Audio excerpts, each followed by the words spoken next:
China's economy is slowing down, and already ripple effects are showing up around the globe. Here are some specific examples of ways that China's slowdown is spreading to other countries and foreign businesses. A shaky domestic economy and the trade fight with the US have dented Chinese consumers' confidence. People are putting off big purchases. Retail sales were growing at 8.1% in November, the slowest rate in more than 15 years. As Chinese consumers stop buying as many products like high-end smartphones, manufacturers are cutting down production and shipping fewer semiconductors, the chips inside phones and other electronics. In South Korea, where semiconductors make up 1/5 of the country's total exports, chip makers are taking the blow. SK hynix, the world's second largest memory chip maker after Samsung, reported a net profit shortfall of $358 million last quarter. But the slowing demand ripples even further through the semiconductor pipeline.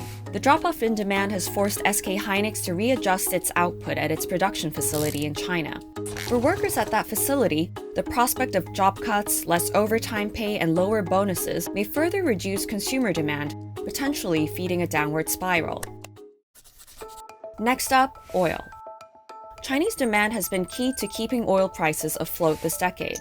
But a drop in auto sales and industrial output is curbing demand for refined oil products in China. To prevent reducing the refinery's output, state-owned Chinese companies have begun a flood of oil exports to the rest of Asia. This isn't good news for places like Singapore and South Korea. These countries, which rely heavily on exports, are now seeing competition from Chinese refiners, and prices for refined oil have dropped. Profit margins in Singapore hit a record low in December due to this excess supply. But analysts say Asian markets will continue to feel the downward pressure as the Chinese government raises export quotas. And the last example. Chinese people are essential to Australia's two largest service exports, education and tourism.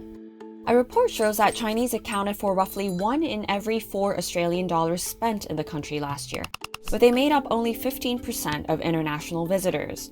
In 2017, Chinese students contributed to 54% of college tuition payment in Australia. Navitas, a company that runs college programs for international students, says it isn't attracting Chinese students as fast as last year. So far, Sydney's airport has already reported slowing growth in the number of incoming Chinese. A sustained slowdown will pose a risk to an Australian economy already grappling with falling housing prices and low wages growth. A slowdown in the world's second largest market inevitably affects countries in its orbit. Economists, policy experts, and analysts will continue to watch for signs like these to understand how serious this slowdown might be.